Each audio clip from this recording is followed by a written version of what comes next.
Hello, everyone.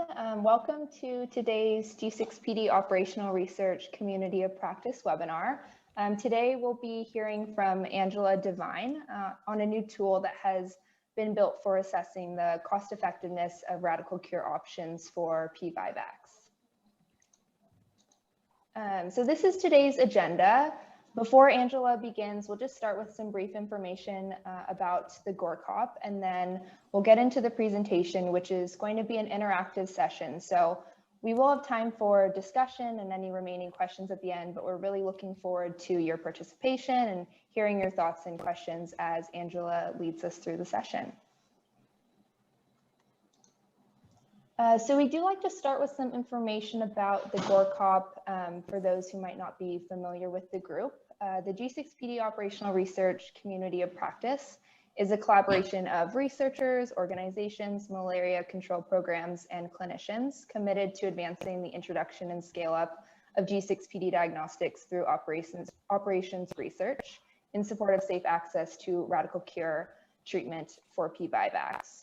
The group aims to harness best practices and lessons learned and support information sharing and connections among our participants. We have a digital repository of resources that are accessible to all of our participants as well as host webinars like today.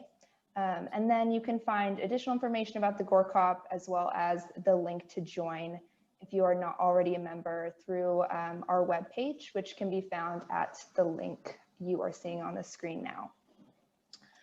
So if you have any questions about the Gorecop, please reach out to us. But with that, I'm just going to go over a few final housekeeping items.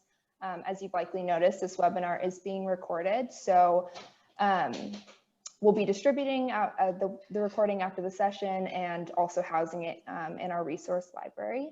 And then, as mentioned, this is an interactive session. So Angela will be asking for your thoughts and feedback. So you're welcome to use the raise hand function or just the button to come off mute. And also feel free to utilize the chat box and leave any questions you may have as we move through the session, and we'll be able to get to those too. And then finally, the session will also involve you actually visiting the tool. So there's going to be QR codes that you'll see on the screen that you can use if you have a smartphone. And then there will also be web links for accessing the tool as well.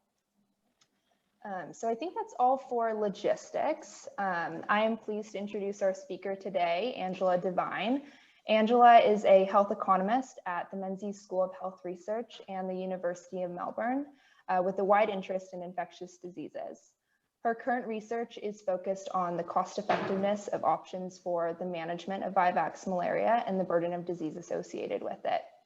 In particular, she investigates options for improving the safe and effective deployment of radical cure in a variety of transmission and geographical settings in order to optimize a global strategy for radical cure of vivax malaria.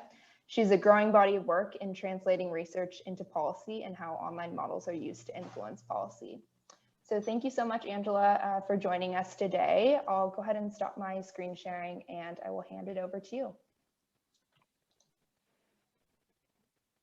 Great, thanks so much, Amanda. Let me just get my screen set up. All right, is that good? Yes, we can see it. Great, all right. Well, it's fantastic to be here today. I've been really looking forward to this presentation and speaking to this group. I wanted to start the session with a little spoiler alert that this isn't going to be your typical seminar where I just talk at you and then there's discussion at the end. As Amanda said, I'm going to talk for a while and then I'm going to actually go to the web-based model that I've developed and encourage all of you to follow the link to get to it. And we really want your feedback on this. This is a work in progress and we want to make it as useful as possible. And as someone who's been working on developing these models, I'm aware that I can get too close to them and it's hard to see the things that maybe aren't as easy or as intuitive as they could be. So some background on the talk I'm going to give. We use health economic models often to estimate the cost effectiveness of strategies for patient management, such as with vivax malaria. And this allows us to explicitly evaluate the costs and health outcomes for different strategies. And with vivax, this is really important with the risk benefit of giving radical cure and hemolytic events. The information that comes from economic models can help to inform public health policy. And sometimes it can be the kind of final piece of information that leads to a policy change. I've found that with vivax malaria, it can be particularly challenging to build these models because there's not that many different treatment options. We're obviously a bit limited with our options for radical cure.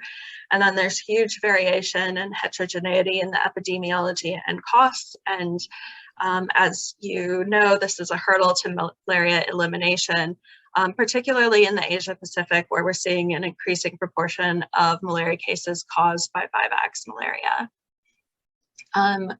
And I'm sure most of you are familiar with these maps, but it just kind of gives you a visual picture of the different things that are going on. So the top map is the geographical zones created by Catherine Battle and the team at MAP. And there's 12 different areas where we see different relapse patterns. So that's the amount of time to the first relapse and also the frequency of relapses after that.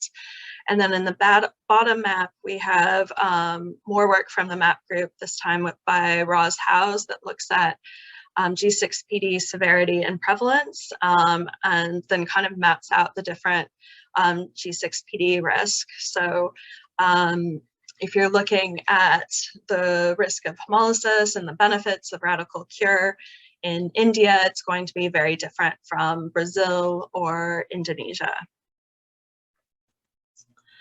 So I'm sure most people in this room are aware that radical cure of vivax malaria is important because we need to treat both the blood stage and the liver stage parasites. Primaquine is the only widely available drug that clears the liver stage parasites, and those who have G6PD deficiency are at risk of primaquine-induced hemolysis so we need to weigh up the risk of future relapses against this risk of primaquine-induced hemolysis. So looking at illnesses associated with each malaria episode, the cumulative impact of repeated episodes of malaria, and also the risk of onward transmission, particularly to vulnerable populations who aren't able to take radical cure because they're too young, or they're pregnant, or they have G6PD deficiency. So the previous work that I did focused on one location on the Thai-Myanmar border. And the thinking behind this work was we were trying to set out how many different locations we would need to represent most settings where we see vivax malaria. And we quickly decided there were too many settings that we need to look at.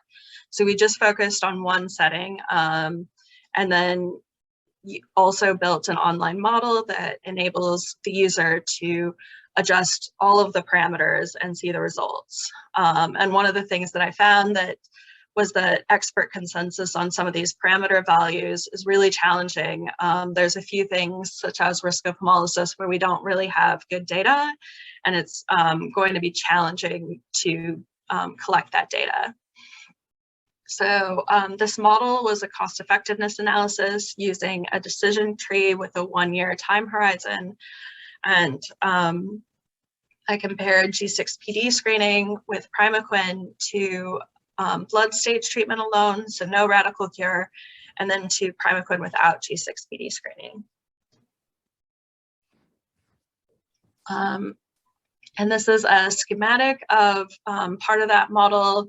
You can see 2 different strategies are compared, and you kind of work your way through the branches and weigh up the risk of malaria recurrence, and then risk of incorrectly getting primaquine, and hemolytic risk. And that allows us to calculate the costs and also the disability adjusted life years.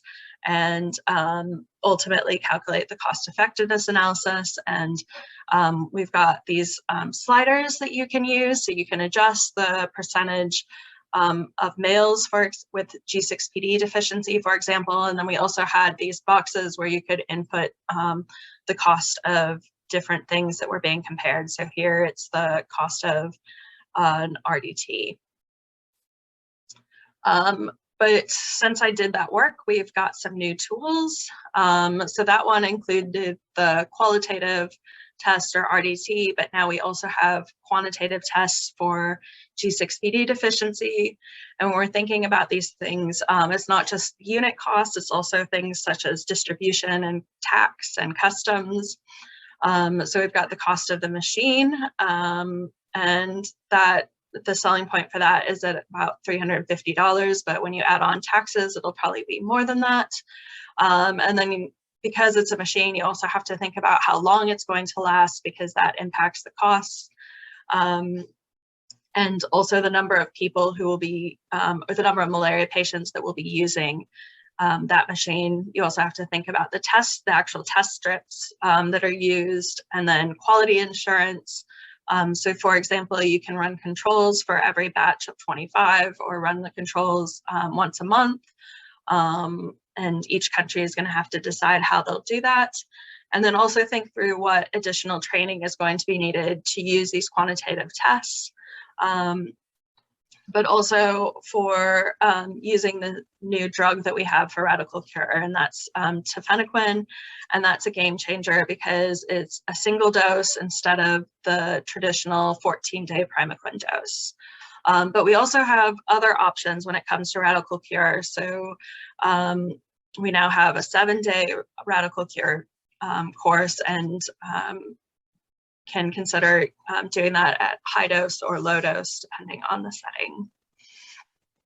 setting. So for creating this new online model, we have 2 of the old options from the previous work, but then we've also got 2 new strategies. So the first is using primaquine for screening alongside a quantitative test, and also using tafenoquine after screening with a quantitative test. And I should have mentioned that a quantitative test is really important for tafenoquine because you need to use that 70% cutoff for G6PD deficiency to ensure that it's given safely. And the qualitative test doesn't provide that option, so can't be used with tafenoquine.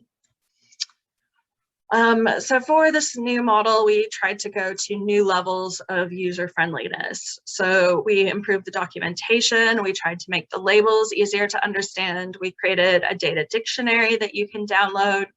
We also tried to restrict the inputs and the ranges, but there's still a lot of inputs. And I'm aware that different users will want to change different things and be interested in different aspects of the model.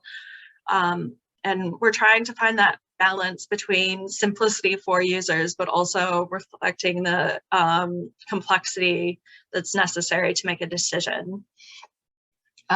So we're using this iterative process to try to get the right balance. I've gotten some feedback from some colleagues, but today we're particularly interested in getting feedback from people who might want to use this model in the future, and think about whether or not different strategies for radical cure are right for their setting.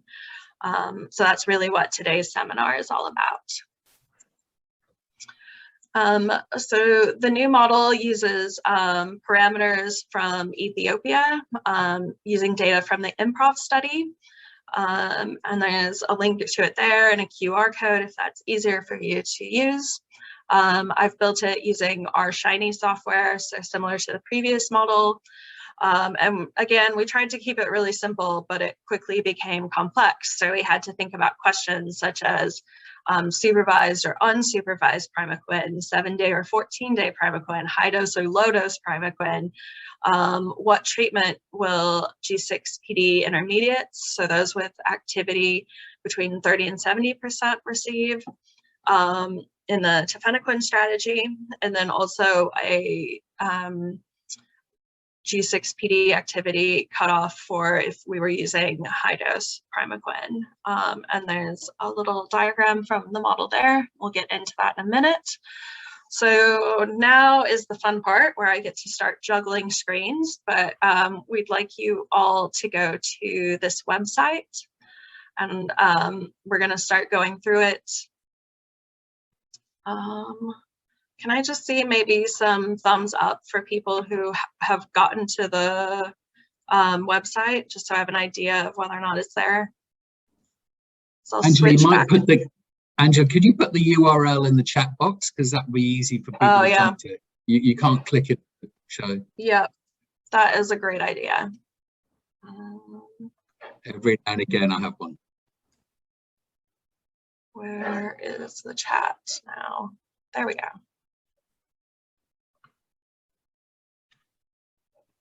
All right, so that's there, so I can start switching back and forth.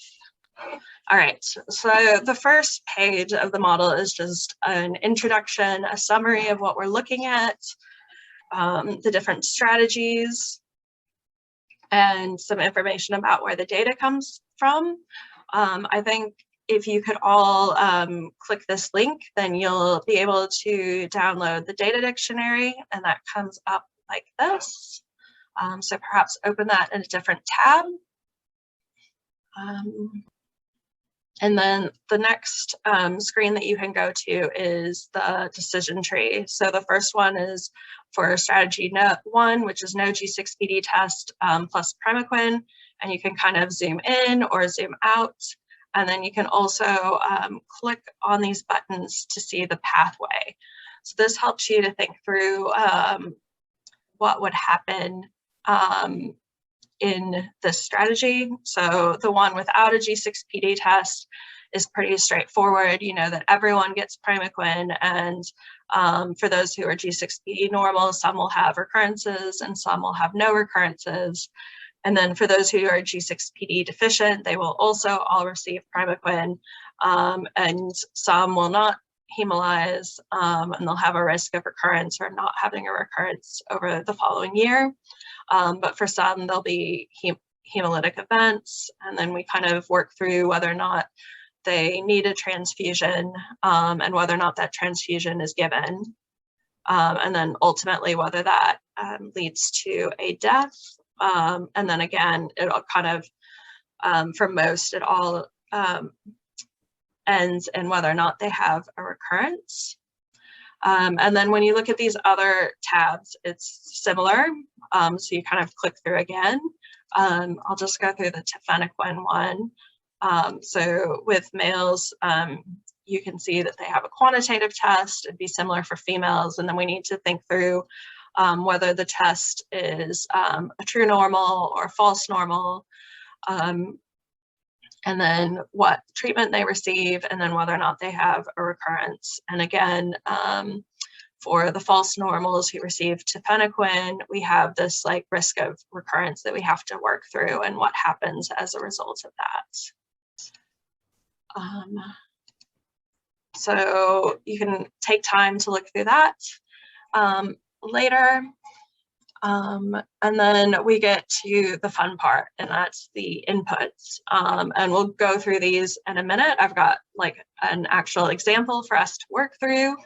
And then after we move those around, we can see how that impacts the costs and cost effectiveness. So the first tab is just looking at the overall cost per person for each treatment strategy. So if you were thinking about implementing this in at the hospital level, and you estimate that you would see 500,000 patients a year, you would have to multiply the cost per person times 500,000 to get the total cost to the system. And we've also tried to designate what costs were due to treating the disease, what costs were due to the intervention. So that's really the G6PD screening and the radical cure costs. And then severe adverse events caused by hemolysis, and then also relapses or recurrences in the future and the total costs. We do a similar thing for the disability adjusted life years, or DALYs, and you can see the numbers for those. They're very small because malaria tends to be a short episode. We also include a bit of waiting for time with anemia, and then you can see the disability adjusted life years per person per treatment strategy. And one thing to keep in mind here is that you don't want disability adjusted life years. So strategy 4, which is the tafenoquine with the quantitative test, that's doing the best in terms of health outcomes. And then finally, you get to the cost effectiveness results, and I've got a blurb explaining how all those things are calculated. But what you're looking at here is the costs, the incremental costs. So here we're comparing strategy 1 to strategy 4. And then the DALYs averted, and the incremental cost effectiveness ratio. So this is the cost per disability adjusted life year. So we're just going to go back to the inputs to start, and I'm going to have you all start on the general tab, and we're going to go through a worked example of inputs. So please be thinking about how you might change things for your setting, and also whether you would have appropriate data to go into it. And feel free to interrupt at any point, to ask questions, raise your hands. We'd love to hear from you as you go along, but there'll also be time at the end for discussion. So hopefully you've all downloaded the data dictionary, and that gives more details about the sources and assumptions. I would generally recommend that you leave the base value in for parameters that you're not sure about changing. If you're using this later on your own to think about your own setting. And then also for this worked example, I'm not going to ask you to change everything. So for those that I'm not asking you to change, leave those as they are. So the next 3 bullet points are the things that I want you to change. So I'm going to leave them up there for a few minutes, and then I'm going to go through and show you how to change them in the model. And if anyone gets stuck, please let us know. Or if you have any questions, please raise your hand and we'll get to you.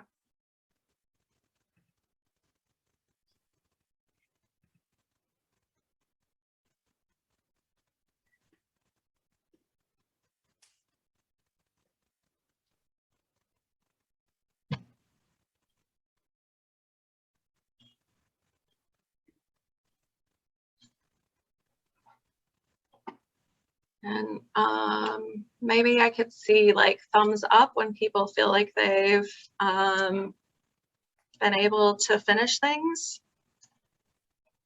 Did that work?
Hello, it's Kerry speaking.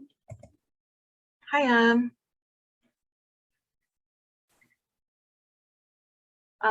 So we're just working through this example for the online tool, and I saw a few thumbs up, but I might start working through things just to keep it moving.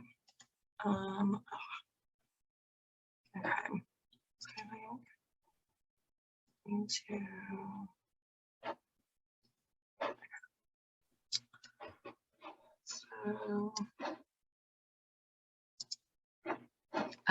So the first bullet point said low-dose primaquine is used. So we make sure that the low-dose strategy is ticked, and adherence was estimated to be 45%. So I'm going to lower this to 45. And then, so for this example, we're only thinking about using or only thinking about what would be done in hospitals, at least for the biosensor. And at those facilities, they see about 500 patients a year. And again, this is important for calculating the cost of the biosensor machine. And the final thing was an estimate that 50% of malaria patients were male. So I'm going to lower this as well. Any immediate questions about that or comments on whether these things were easy to understand or could be labeled better?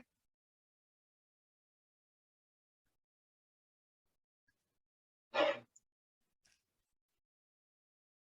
right, so I'll move on to recurrences. And there's a few more here.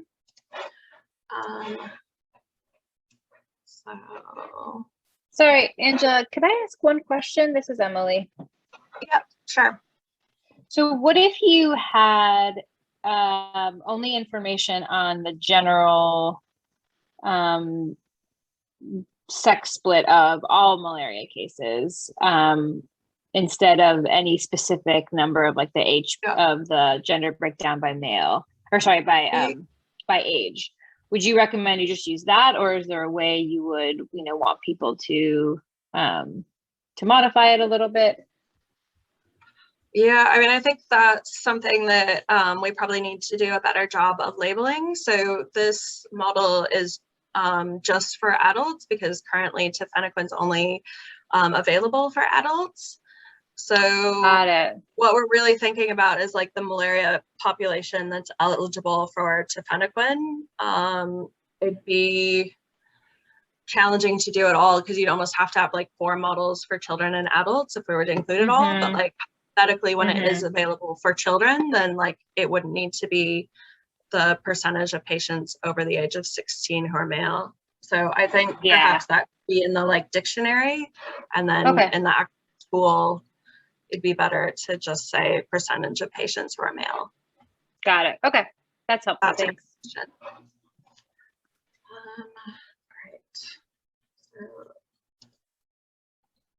All right, so this is the next group of things to do. So again, if I could see some thumbs up when people feel like they've gotten it done.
Hi, Angela. So may I have a question? Yeah. Yeah. So in the decision tree, I see maybe even like person with G6PD deficiency can get tafenoquine. But when we provide input for the decision tree, in the I think in the general tab talking about tafenoquine strategy, we can only choose like high dose or low dose. But for example, in my country, the dose of people like with G6PD deficiency is different with people with G6PD normal or intermediate. So do you have any option to like provide different input of tafenoquine dose for different group of people? So was the question, is it possible to put in a different primaquine dose other than low dose or high dose? Yes. Yes. Not at this point. Do you have good data about the effectiveness of that dose? Because that's the other thing. Yeah, I don't have data. Yeah, so I mean, one of the ways that you could potentially get around it is if you assumed it was either like closer to low dose or prime or high dose, because really the effectiveness comes in at when we're talking on this screen about recurrences. So it's really about like these numbers. Those are reflected by the low dose and the high dose. And when you put in the costs, like you could just put in whatever the cost of that dose is. So you could kind of work around it if you knew what these numbers were and what that meant for the risk of recurrence and the number of recurrences for your setting. Does that make sense? But I'll definitely think about whether there's a way we can add in further options. Yeah. Thanks. Yeah, thank you so much.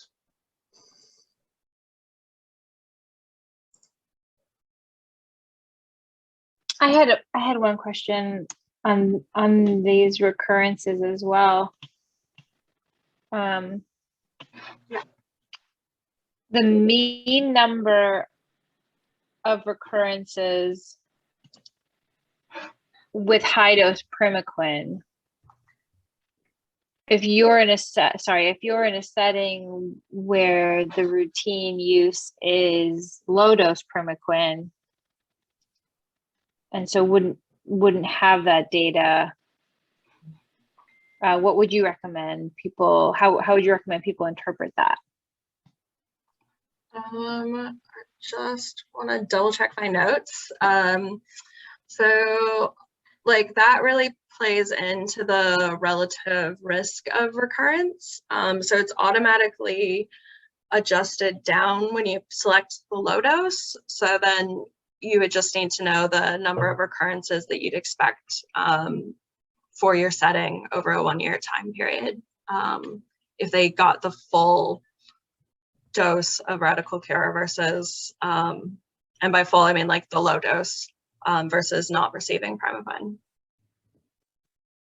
Does that make sense?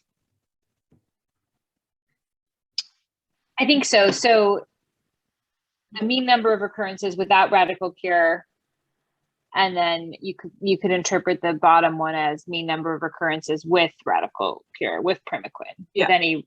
With any primaquine. Yeah. Okay. Yeah, that does make sense. Might be better just to say radical cure because that's, well, tafenoquine's reduced down. Yeah. Okay. I probably need to think about that more carefully. Yeah, you could just have it like with or without. Yeah. I mean, the bottom Rick, line is in most of the, I think the bottom line is that in most places we don't actually know what the true recurrence rate is. Clinical trials with Primacur are pretty constrained, and often they are not followed for 1 year. So this really isn't a precise estimate. It's roughly to give some spectrum of what you might consider. So it's an opportunity to explore various scenarios rather than putting in a known truth. I just think we don't know the known truths in most places. True.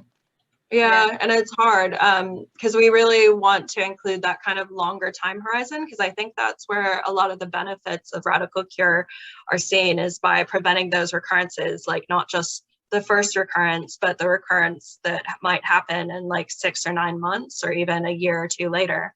But it's really hard to get good data on that.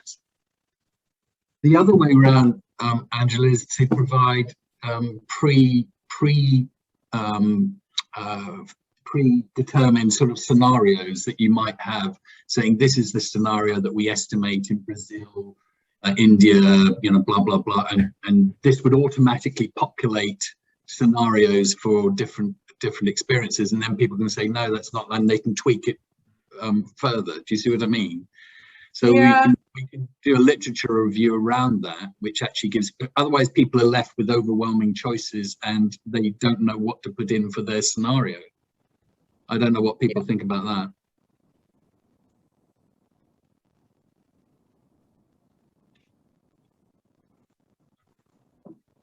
Yeah, I mean, one way to think about the sort of user agency is like if it could operate on 2 levels. One, where it's more pre-populated based on, information that would be required through a literature review or more technical content, and then another level of the user inputs, which I think are potentially the ones that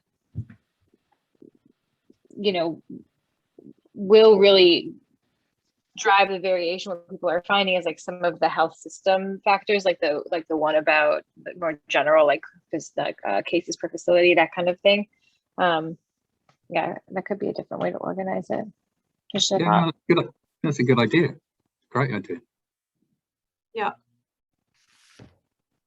All right, so I might go ahead and work through the recurrences tab. So the first thing was that 50% of patients who don't receive radical cure return with vivax malaria within 1 year. And so that's this tab. So we lower that, and then malaria patients who have at least 1 recurrence without radical cure usually have 3 recurrences in the following year. So we increase that to 3. And then we're saying that 1% of vivax malaria cases are severe enough to require hospitalization. And so this is really important for the costs and also the health outcomes. So we'll lower that to 1. And then the percentage of vivax malaria recurrences that result in death, we've said 0.02%. So we're just going to raise that a tiny bit if I can get it. That is much more sensitive than I remember. There we go. All right, so the next tab is G6PD deficiency, and this is a short one.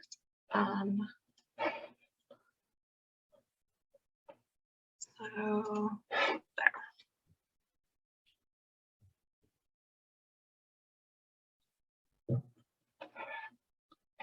So we're saying that G6PD deficiency in males in this setting is 5.5%. So we go to the G6PD deficiency tab, and on this one, there's just 1 slider to play with. And we get that to 5.5%. There we go. And then that automatically calculates the percent of females with severe G6PD deficiency and the percentage of females with intermediate G6PD deficiency using the Hardy-Weinberg equations. So we'll move on to the qualitative G6PD slider. And just a quick note that this is for the rapid diagnostic test. That's what we mean by the qualitative G6PD test.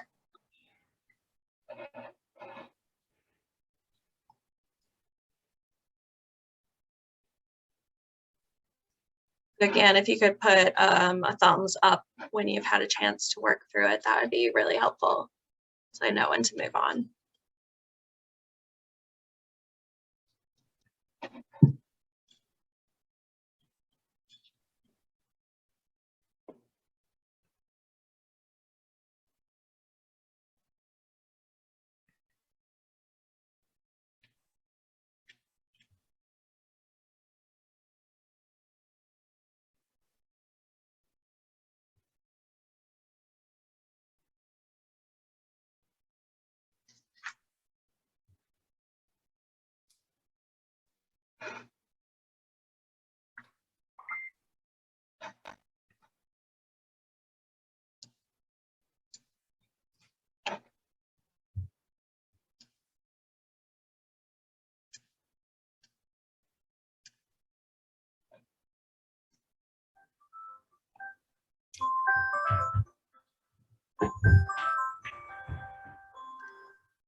All right.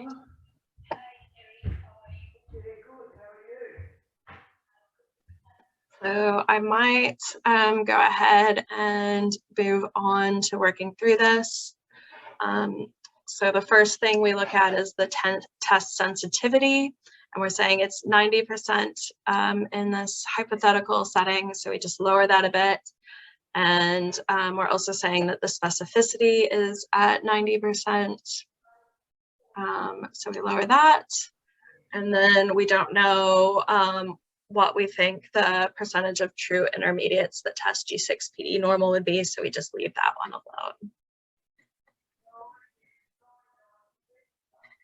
alone. All right, I'll move on to the quantitative G6PD tab. We're getting there. There's just 3 more slides. Doing a great job of working through all this.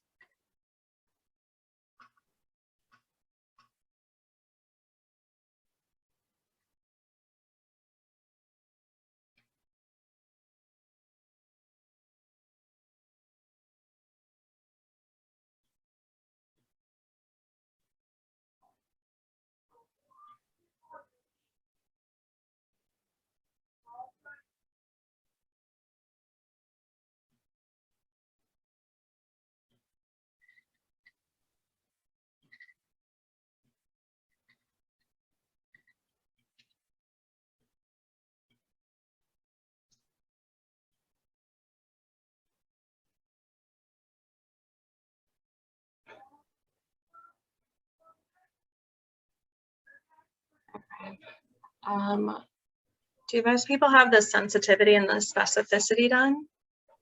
Because then we can do the G6PD intermediates together. All right. I'm going to go ahead and work through this. So again, we're looking at the quantitative G6PD test. It has really good sensitivity with all the data that we're seeing so far, but we're considering a different setting where there's probably going to be the occasional human error. So we're lowering it to 99.5%. And then we're going to say that the test specificity remains at 96%. And so we're not really sure how G6PD intermediates will test because we don't have a huge amount of data on this. So we want to compare the results with 15%, so that's the base case, and then look at what if it's 0 or 35%. So the first one is 15%. So if we want to look at the outputs, we click here, we go to the cost effectiveness tab, and we can look at the incremental cost effectiveness ratio here. We're really focusing on the comparison between strategy 1 and strategy 4. And here we have an ICER of 17. And then we move it right down to 0. So let's say that none are misclassified. We go to outputs, and the ICER increases to $19 per tally averted. So not a huge increase. And then finally, we want to see if it goes up to 35%. And we go to outputs, and it's still around $15. So really, that's not a huge impact on the outcome. So I'm going to put it back to 15. And I guess that's just an example that I wanted to go through to show you what it would look like if you weren't sure about a parameter value and you wanted to think through, is this something that we should invest in collecting more data on? Any questions or comments on that?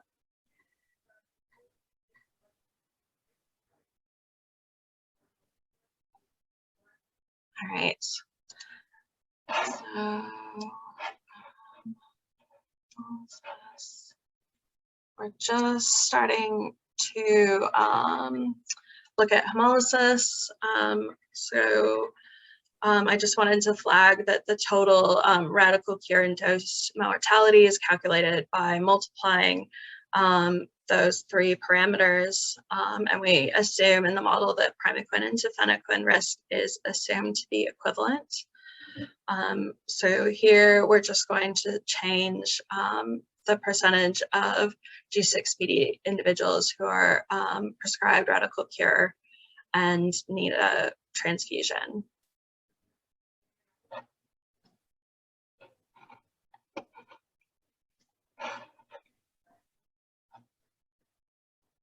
So I'm just going to lower this to 5%.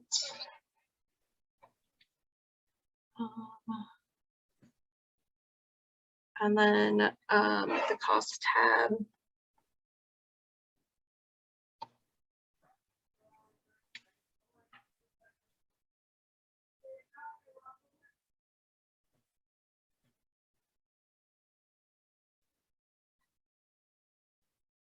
So all the inputs that we've put here have been in US dollars, but it could be changed to a different currency if you wanted to, but because we did it in US dollars, we put sliders on there to kind of prevent costs from going too crazy.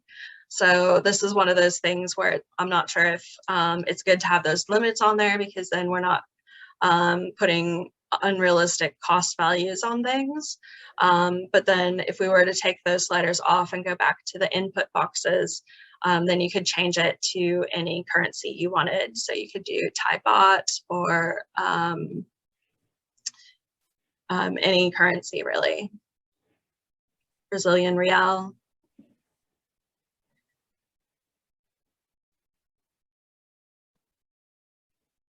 All right. So because we are running out of time, how do we need to finish right at an hour, Amanda? You're welcome to go a few minutes over, just recognizing that some people might need to drop. Yeah. I will try to move things along. So tafenoquine, we're just moving up to 250. And then the quant machine at 550. And G6PD test strip at $5.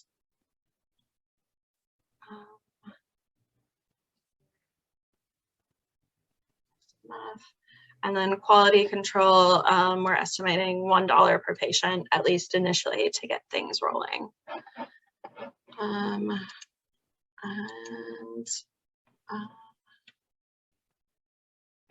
Just going to go to the outputs quickly. So we can see the results for this hypothetical scenario. And here we can see that strategy 1 is the least costly strategy. And again, this is primaquine without G6PD screening.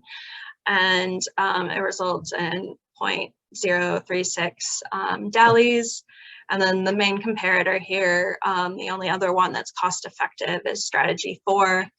And you can see that it costs a little bit more about $3 per person, but we also are averting deaths. So we're ending up with an incremental cost effectiveness ratio of $135.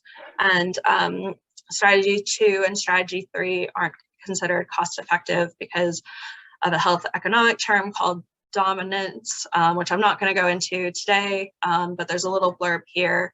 And I think we'll also be linking to a longer explanation of how this is done. Thank you all for sticking with me through that. I hope that wasn't too painful. I've just got a few concluding remarks and then some questions for everyone. So these online tools or online models are useful tools to begin thinking about economic issues and helping with decision making.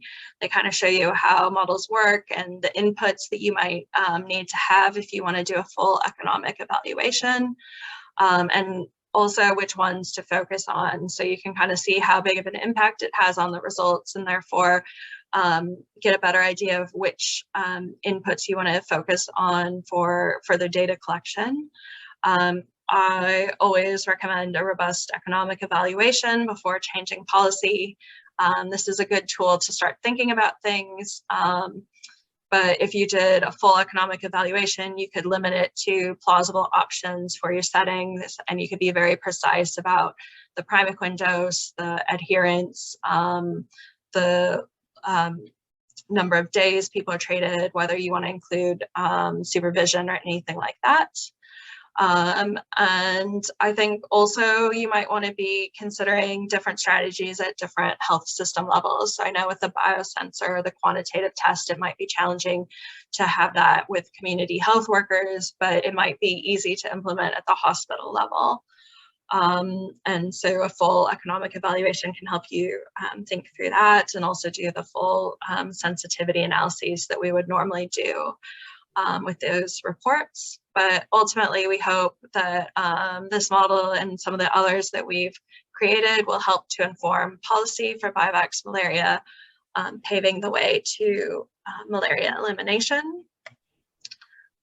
So I've got a bunch of acknowledgements, and I'm sure there's other people that I forgot to list here, but I wanted to thank MMV in particular for funding this work, and also Brad and Saber who helped with the app development. So I'm just going to end on these discussion questions that I have for everyone with these last few minutes. Is this model something that you would use? Is there anything that would make it better or easier to use? Do you think data availability will be an issue, like what Rick mentioned earlier? Should we be finding ways to pre-populate this for perhaps different regions? And we'd also love to hear if there's anyone who's interested in doing a more in-depth workshop to get further feedback, or if you have any other comments that we don't have time to get to today, feel free to email me, and that's my email address. So that's all for me.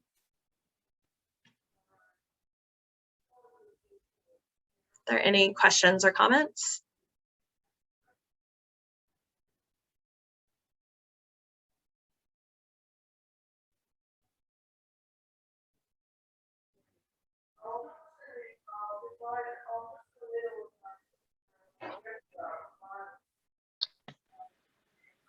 Thanks so much, Amanda. Thanks so much, Angela and Amanda.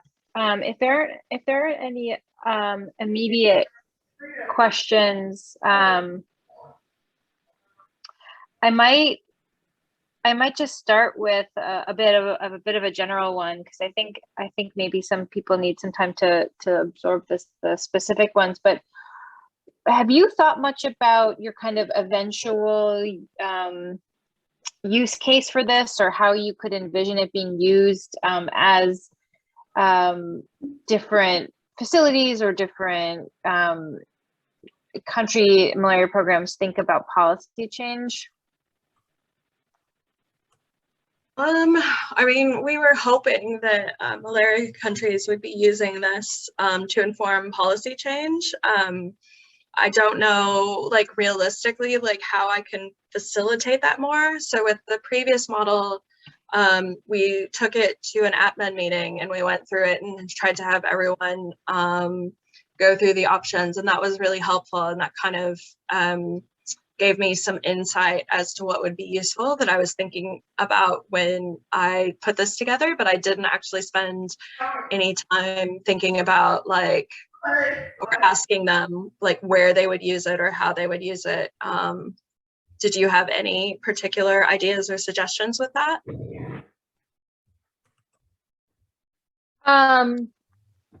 Yeah, no, I mean, I think it'll probably be a bit of a matter of time too, right? Like as sort of more potential policy options come online, and as people start thinking about how and where to scale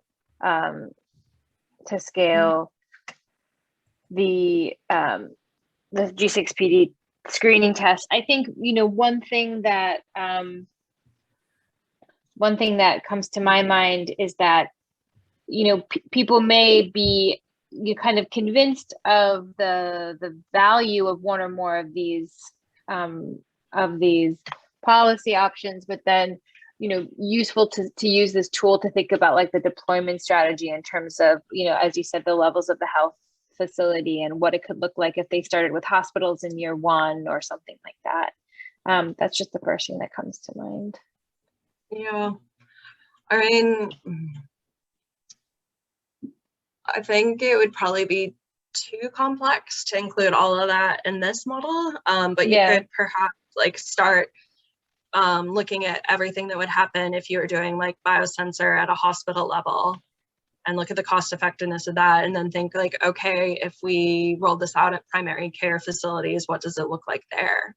Because the cost will be really different, particularly with the quantitative machine. So that's going to be a big cost investment.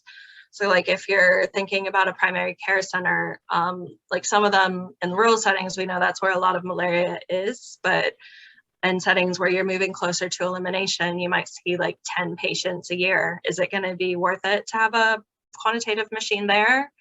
Or would it maybe be better to refer them to a healthcare facility or to just use primaquine in those settings and a RDT? I think those are going to be difficult questions to answer. But at least with the tool, you can start thinking about it. Like how many patients would you need to see at a facility to see it be cost effective? Yeah, I like that idea of using it as like a sort of scenario planning as well as sort of your, there's one question in the chat about if there is an offline version available of the tool. No, I mean, yeah, like it's with Shiny, it really all needs to be online. So if you had all the code, you could potentially run it on your machine and run it offline. But that would be tricky to do. So yeah, I think it'll need to be online. Yeah. Great. So I know we're just past the hour. So unless there are any other questions, I'll pass it back over to Amanda. Thanks so much, Angela. Great. Thanks, Emily.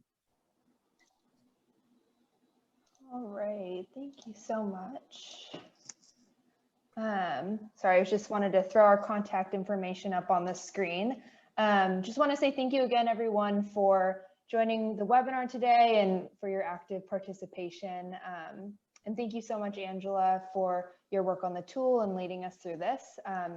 As always, if you have any questions or suggestions, we would love to hear from you. So please feel free to reach out to the Gorecop at gorecop@path.org or visit our website. And thank you so much, everyone. Take care.